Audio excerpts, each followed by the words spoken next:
आपकी dictation start होगी 5 second बाद।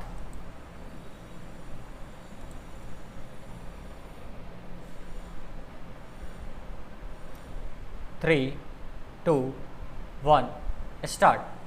अध्यक्ष महोदय, 10वीं पंचवर्षीय योजना पर विचार करते समय सदन के दोनों पक्षों के सदस्यों ने जो महत्वपूर्ण प्रश्न उठाए हैं उन पर विचार किया जाना बहुत आवश्यक है। अध्यक्ष महोदय, नवीं पंचवर्षीय योजना का अब अंतिम वर्ष चल रहा है और इस योजना के अंदर जो चीज़ें कही गई हैं ऐसा लगता है कि उसके अंदर परिवर्तन करना कठिन है, बदला भी नहीं जा सकता। अध्यक्ष महोदय, कुछ चीज़ें की जा सकती हैं, उसके अंदर आज भी कुल कितना खर्च है यह तय नहीं किया गया, केवल कटौती ही निश्चित की गई।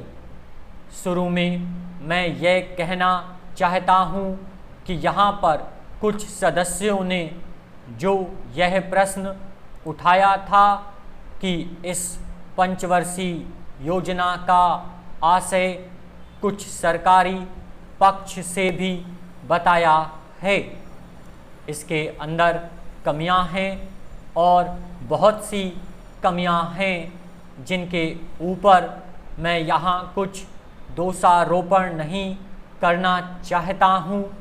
मैं चाहता भी हूँ कि इस तरह के प्रश्न ना उठाए जाएं तो ज़्यादा अच्छा है।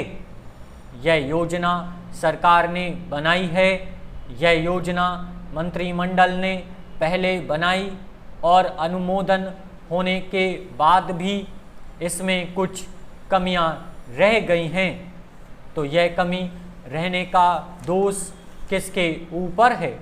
मैं समझता हूँ सदन के सभी सदस्य इसको जानते हैं। बहुत से लोगों ने दिल्ली के प्रश्न उठाए जो दिल्ली के साथ अन्याय किया गया है, तो मैं समझता हूँ इस बारे में सब आवाज़ उठाएं। इस बात की आज ज़्यादा ज़रूरत है। मैं यह कहना चाहता हूँ भारत सरकार से या जिन्होंने ये सारी योजनाएं बनाई उन्होंने वास्तव में यहाँ के साथ बड़ा बुरा किया, यहाँ के साथ अन्याय किया, क्योंकि उन्होंने इस पंचवर्षीय योजना को बनाते समय ध्यान नहीं दिया कि क्या योजना बना रहे हैं, गलत बना रहे हैं या सही बना रहे हैं, इनसे क्या लाभ हानि होगा, इन सब बातों पर उन्होंने विचार नहीं किया। तो मैं समझता हूँ ऐसी परिस्थितियों के अंदर यह बात ठीक नहीं है। ऐसी दशा में यहाँ पर 5 वर्षों में आने वाली योजनाएं बेकार बनकर रह जाएंगी।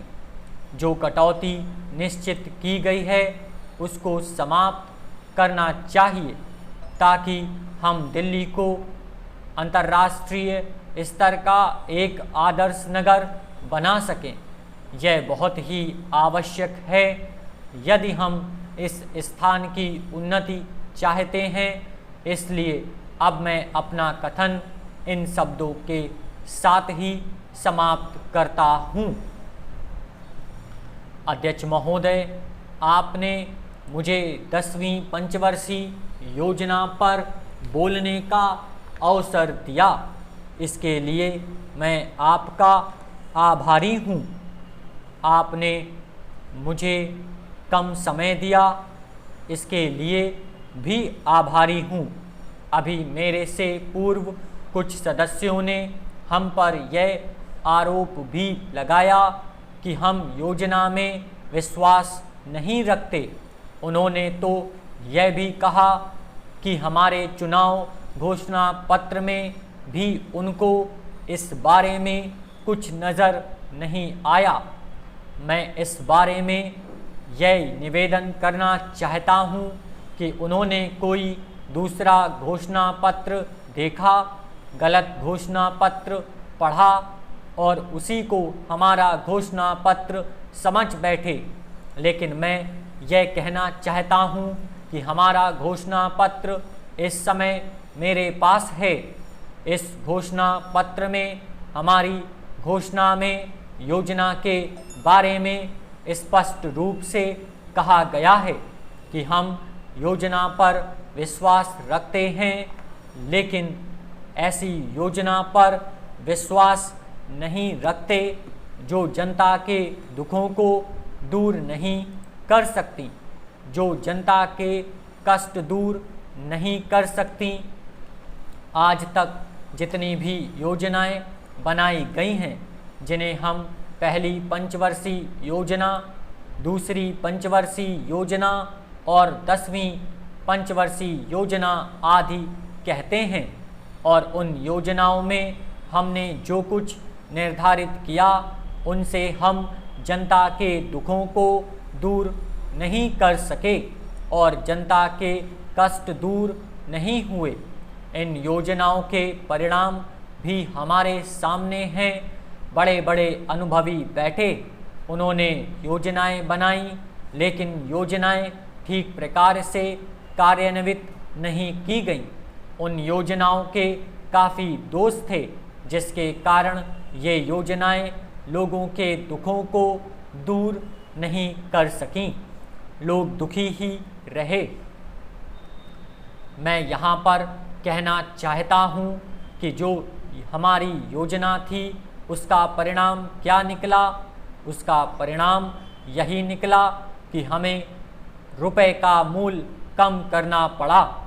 जो योजना होती है वह राष्ट्रधन को ऊंचा करने के लिए बनाई जाती है, लेकिन हमारे सामने आंकड़े हैं। इसका परिणाम हमारे सामने है। हमने अब तक 9 पंचवर्षीय योजनाएं कार्यान्वित की हैं, लेकिन हमारी प्रति व्यक्ति आय में और जीवन स्तर में अपेक्षित वृद्धि नहीं हुई है। यह दुख की बात है।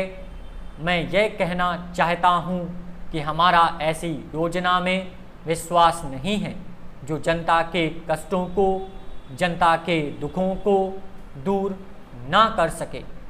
हम ऐसी योजनाओं पर विश्वास करते हैं जो उनकी आयु बढ़ा सके, उनका आर्थिक विकास कर सके, उन्हें उन्नत कर सके। डिक्टेशन की PDF प्राप्त करने के लिए हमारे टेलीग्राम या व्हाट्सएप ग्रुप में जुड़ें।